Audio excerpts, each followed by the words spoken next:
If you do win an award tonight, don't use it as a platform to make a political speech. You're in no position to lecture the public about anything. You know nothing about the real world. Most of you spent less time in school than Greta Thunberg. Come up, accept your little award, thank your agent and your God, and f*** off, okay? Imagine being invited to the most glamorous room in Hollywood.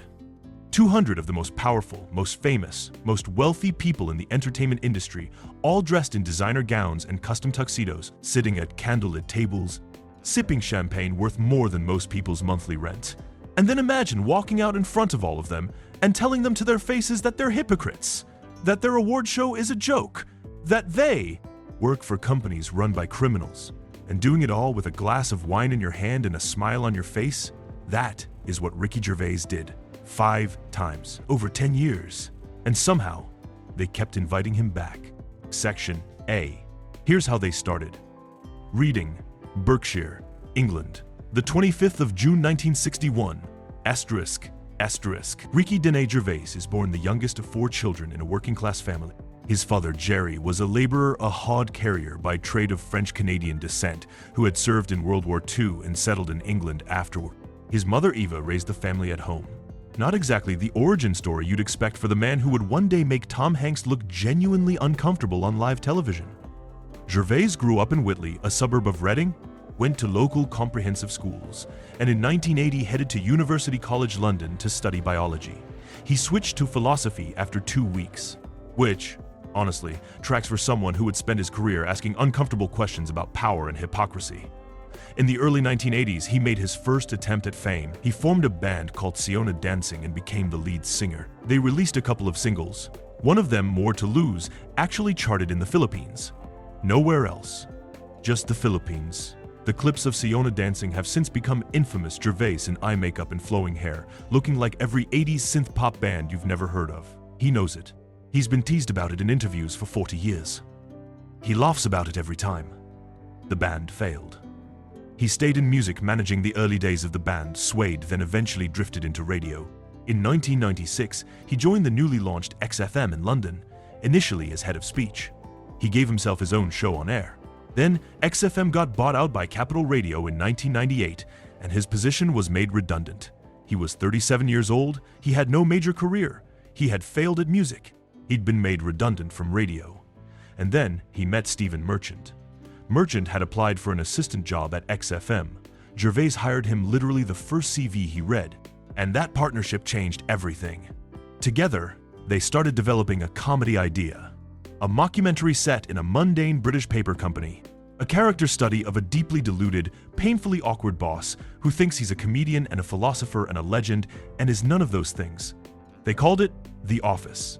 It debuted on BBC2 on July 9, 2001. Initial ratings were modest. It nearly got cancelled. Then, it started to find its audience. By the end of the first series, people were talking about it. By the second series, it was a phenomenon. Gervais played David Brent, and it's worth pausing on this, because David Brent is the key to understanding everything Ricky Gervais does next. Brent is a man who desperately wants to be loved. He wants to be seen as funny, cool, important. He's terrified of what people actually think of him, so he performs constantly making jokes that don't land, chasing validation that never comes. He is, at his core, a man who cannot be honest about himself. Ricky Gervais spent 2 years playing that character, and then he decided to become the exact opposite. The Office won 2 BAFTA awards, won 2 Golden Globes, made Gervais the first British actor to win a Golden Globe, and it launched a franchise that spread to over a dozen countries, with the American version running for 9 seasons and becoming one of the most beloved sitcoms in television history. By 2009, Ricky Gervais was one of the most recognizable British comedians in the world, and then the Golden Globes called ***** Section B. Why it mattered in comedy history. ****. Here's some context that most people don't know. The Golden Globes had gone without a host for over 15 years before Ricky Gervais walked onto that stage in 2010. The show had become a bloated, self-congratulatory industry party that nobody really watched for the ceremony itself. It was just an excuse for Hollywood to drink and give each other prizes. The Hollywood Foreign Press Association, the organization that runs the Globes, needed something to make people actually tune in. They needed unpredictability. They needed someone the audience at home would actually watch. They hired Ricky Gervais. Here's what they probably didn't fully understand. Gervais had already thought carefully about who he was going to be in that room. He said it himself years later in an interview. His choice was simple. Does he pander to the 200 celebrities in the ballroom, or does he try to entertain the 200 million people watching at home? For him, it was no contest. Asterisk. Asterisk. The 17th of January 2010. Beverly Hilton Hotel. The 67th Golden Globe Awards. Asterisk. Asterisk. Gervais walked out, glass of wine in hand, completely relaxed, and opened by mocking Hollywood's obsession with plastic surgery. He called the ceremony itself a lesser version of the Oscars. He made a pointed joke about Scientology, that his own lawyers had helped him write, specifically referencing several prominent actors and the rumors about their orientations without naming them directly. The room was tense. Some people laughed, some didn't. And somewhere in America, a lot of people watching on television thought, wait, is he actually allowed to do that? He was. And they brought him back. Asterisk, asterisk, 2011. The second time. Asterisk, asterisk. This is where things got more personal. He introduced Tom Hanks and Tim Allen by listing Hanks's extraordinary career achievements, multiple Oscars, box office records, then said, "The other is Tim Allen." Hanks took the stage and responded by noting that Gervais used to be a chubby but kind comedian. Allen followed with, "Neither of which he is now." Gervais later admitted this was the one joke he regretted, not because it crossed a line, but because he said it didn't land. The point got lost. Tim Allen himself said he didn't get it. But the moment that really set off alarms was when he introduced Robert Downey Jr. by referencing Downey's very public, very documented past struggles with substance abuse and addiction. Downey came to the stage visibly unamused. The industry started grumbling. There were whispers that he'd never be invited back. He was invited back. Asterisk. Asterisk. 2012. The third time. Asterisk. Asterisk. By now, Gervais had leaned fully into the role. He compared the Golden Globes to the Oscars the way Kim Kardashian compares to Kate Middleton, louder, trashier, more easily bought. He mocked Eddie Murphy walking out of the Oscars. He roasted the Hollywood foreign press itself. The ratings went up. Every time the industry complained, the audience at home loved it more, because what Gervais was doing, and the room kept missing, this wasn't cruelty. It was a very specific kind of comedy that only works when there's a power imbalance, and he was pointing at it from below. These were people who lived inside a bubble of PR management, publicists, and curated public images. Nobody ever said anything real to them in public. And here was this man from Reading, England, with a glass of wine, saying all the things that everyone in the room already knew but would never ever say out loud. Then came a 4-year gap. He didn't host in 2013, 2014, or 2015. Asterisk, asterisk. 2016. The return. Asterisk, asterisk. The fourth time brought the most controversial single joke of his Golden Globes, run a reference to Caitlyn Jenner using her pre-transition name. Gervais later addressed this directly, saying the joke was about the media's response to Jenner, not about her identity. Critics disagreed. It was and remains the most debated moment of his entire Golden Globes tenure. He also joked that he used one of his own Golden Globe awards as a sex toy, just to keep things interesting. And then came the big one, number asterisk, asterisk section C. How one bizarre night changed everything. Asterisk, asterisk, asterisk, asterisk, the 5th of January 2020, Beverly Hilton Hotel, the 77th Golden Globes. Asterisk, asterisk. Ricky Gervais walked out and immediately told the room this was his last time hosting. He didn't care anymore. Actually, he said he never cared in the first place. What followed was 8 minutes of television that people are still talking about. He opened by saying NBC had given him the job again because they barely speak English and hadn't figured out Twitter yet. He said the only reason Kevin Hart had been fired from the Oscars was for offensive tweets, and by contrast, the HFPA had no idea what Twitter was, so they'd faxed him an offer. He called it a big year for what he described as pedophile movies, listing Surviving R. Kelly, Leaving Neverland, and then pausing for effect the two popes. The room groaned and laughed simultaneously. He noted that many talented people of color had been snubbed in major categories, and that unfortunately there was nothing to be done about it because the Hollywood foreign press was. And he said this directly into the camera, very racist. He told the room they were in no position to give political speeches because most of them knew nothing about the real world, hadn't been to school, and should just accept their award, thank their agent, and go home. He mentioned Apple's new streaming service and gently noted that Apple had built its products using sweatshop labor. He mentioned Amazon and Netflix. He said, if ISIS started a streaming service, you'd all call your agent. And then the moment that became a meme, a GIF, a cultural reference point.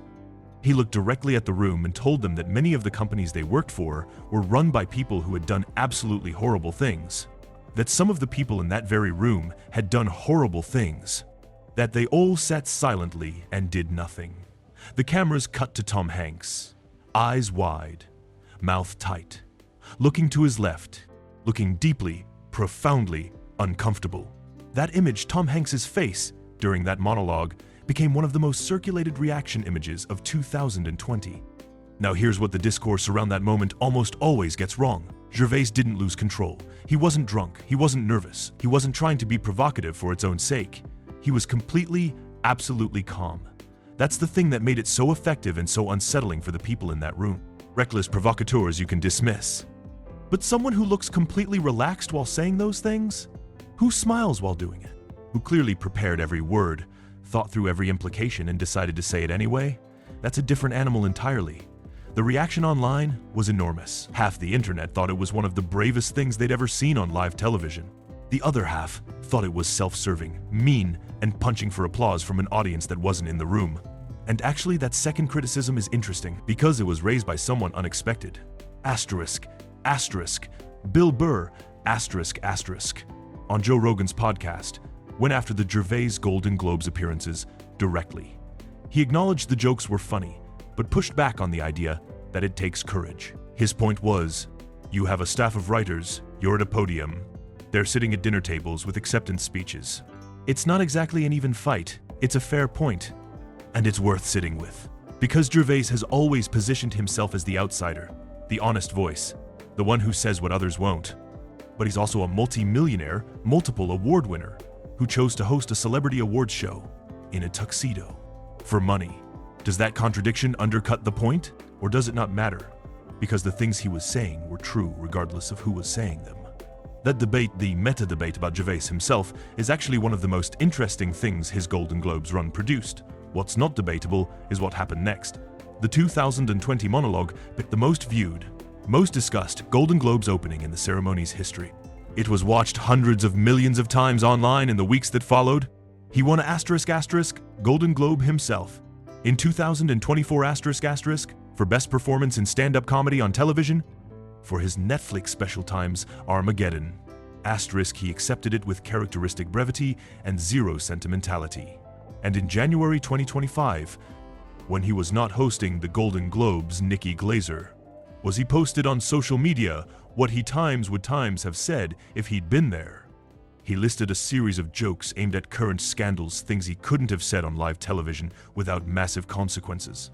The fact that the internet immediately shared them millions of times even without a stage, even without a microphone, tells you everything about where he sits in the culture right now. He doesn't need the Golden Globes anymore.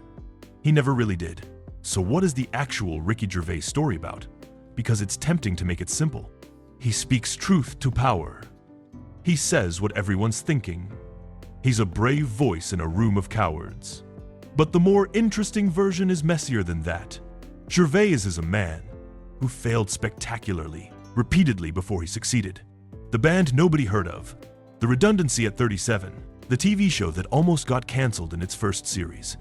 And then he built something from a very specific place, his understanding of self-delusion. David Brent is the character who taught Ricky Gervais what he never wanted to become, someone performing for validation, desperately hoping people will love him. The Golden Globes are the opposite of David Brent. Every time Gervais walked onto that stage, he was demonstrating that he did not need the room to like him, that the 200 people who had to sit there and take it were not his audience, that his relationship was always with the people at home, not the people in the ballroom. Whether you find that admirable or calculating probably says something about you. What it says about him is that he found a way to be genuinely, completely himself in one of the most performative, artificial environments on Earth. And Hollywood kept inviting him back, not despite that, because of it.